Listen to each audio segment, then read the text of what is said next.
When I heard that Beyond Good and Evil is getting a sequel, I was ecstatic. Like many others, I've wondered if there was ever going to be another one, and now there finally is one in the making. Besides announcing a sequel, they also released a trailer giving us a taste of what we have been waiting for. And let's just say it was not how I envisioned the sequel to be like. I've waited so long for this. Wait.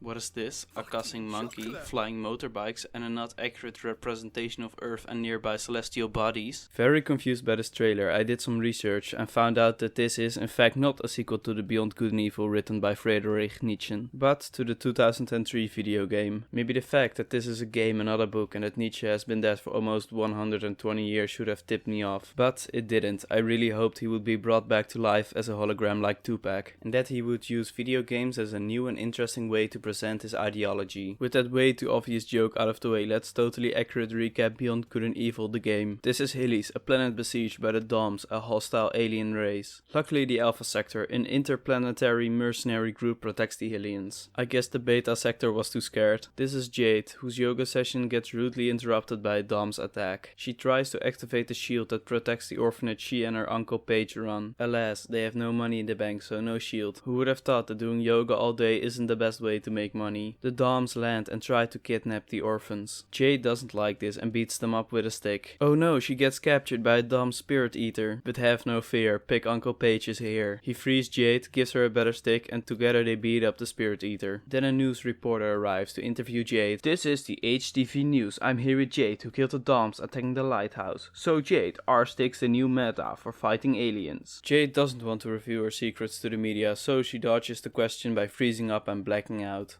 A few moments later. Jade is awake again, but still doesn't have any money to activate the shield. To earn money in this game, you can take pictures of various species inhabiting Helios and sell those pictures to the research center. Or you can take photos of children and sell those, but that results in a surprise visitation from the FBI, open up! With the money we made, we can turn the power back on. You've got mail. We got an email from a Mr. the Caslack if Jade wants to meet him on Black Isle for a job. Sounds a bit sketchy, but sure, let's find out what the guy wants. There are these two dumb creatures down in the mine about to have unprotected sex. Take pictures of them so we can blackmail them into having an abortion, because there are already too many of them. Jade accepts the job. Well, venturing further into the cave, Pey'j is like, the real reason why we didn't have any money to activate the shield is because I used it all to make these rocket shoes. They are powered by diarrhea, that's why our house is filled with Taco Bell tacos. I named them after my favorite Russian writer and I love them so much. One weird confession later, we reach the Doms. Jade takes a picture but realizes that you can't reproduce when you're dead. So she pummels it. The two creatures are actually one big creature to death. Well done, you passed the test. You showed that you can take pictures and hit things with a stick. If you want to join our resistance group, go to the Akunda bar. We go to the bar, tell this guy the password I liked hand better with his mustache, and he gives us a key card to room 3 where the entrance to the secret base is. When we enter the base, we immediately get briefed on our next mission. Jade, I want you to investigate the Neutrophils factory. We already sent our best agent to gather evidence of the Alpha Sector and the Doms kidnapping and torturing people, but we haven't heard from him in days. You may die. But it's a sacrifice I am willing to make. Good luck. The entrance to the factory is guarded by a robot. God bless the Second Amendment.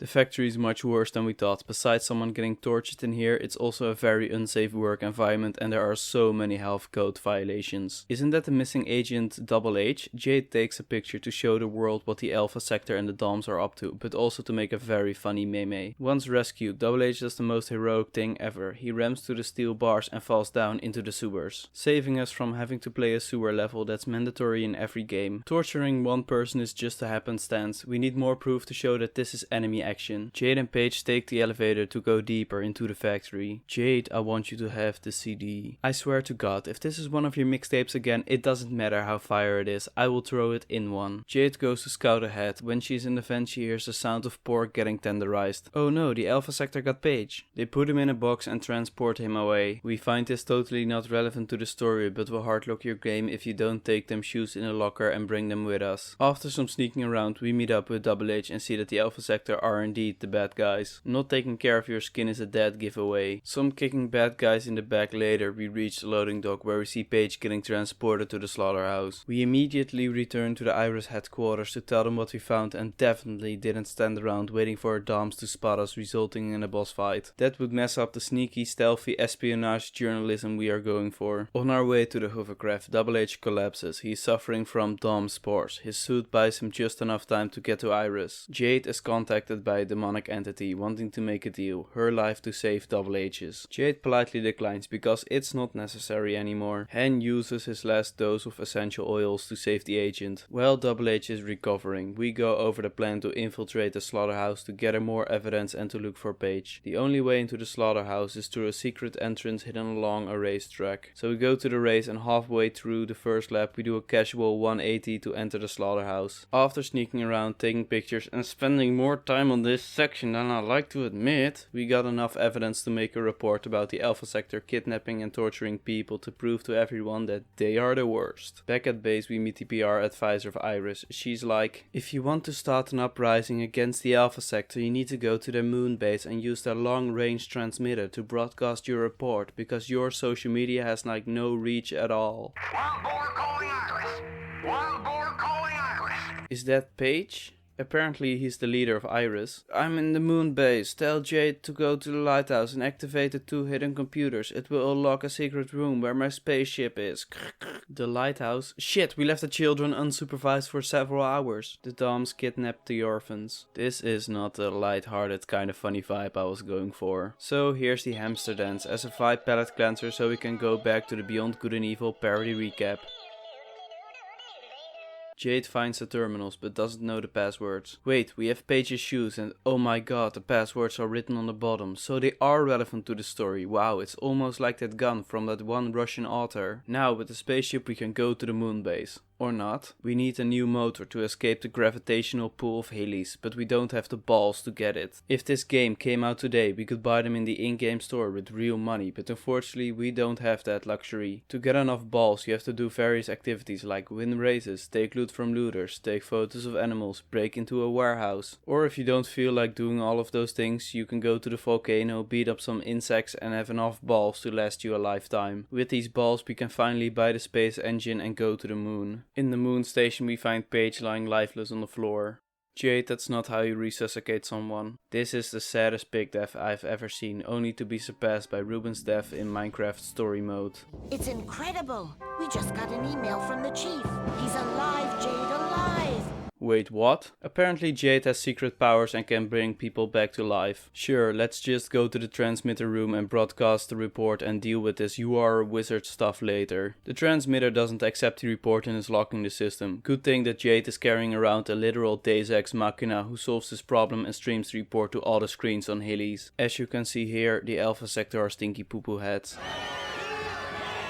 Then the leader of the Alpha Sector activates the transmitter's auto-destruct. We make it to the ship with just enough time to be 2/3 done with cooking 1 minute rice before the transmitter blows up. The leader wants to do a boss fight. In the game he has almost no screen time, so I will do the same in my video. He starts the fight, loses the fight, tells us that the kidnapped people are in the Great Crypt and then dies. But we can't get there because it's protected by a giant swarm of Doms. Luckily the Hylians come to our aid and distract the Doms so we can enter the crypt. You are finally here, Jade. I searched everywhere for you and now you just came to me, so thank you, Jade. Or should I call you by your real name? Shawnee. Yeah, that's right. You are not a human, but a vessel containing the power of my people. That was put inside of you to keep it away from us. Well, not for much longer. We will take back what's ours and rule the galaxy till the end of time, and no one will stand in our way. First thing we do. Jade is so done with this day. All she wanted to do was some yoga, but instead she had to beat up monsters, join a rebel organization, sneak into several facilities, kill multiple life forms, and now she's on the moon in a crypt talking to an alien squid. She takes out her stick one last time and jams it into the eye of the squid, and with her power saves everyone who was kidnapped. Wow, that was a truly enjoyable story with a satisfying closed ending. Oh, there's an after credit scene. It's Pey'j, probably to show that everything is fine now. Wait, is that a Dom sit on the hand that Jade touched when she was reviving him? I can't wait to see what happens next in the sequel Beyond Good and Evil 2. Hey Kai, Beyond Good and Evil 2 is not a sequel but a prequel. God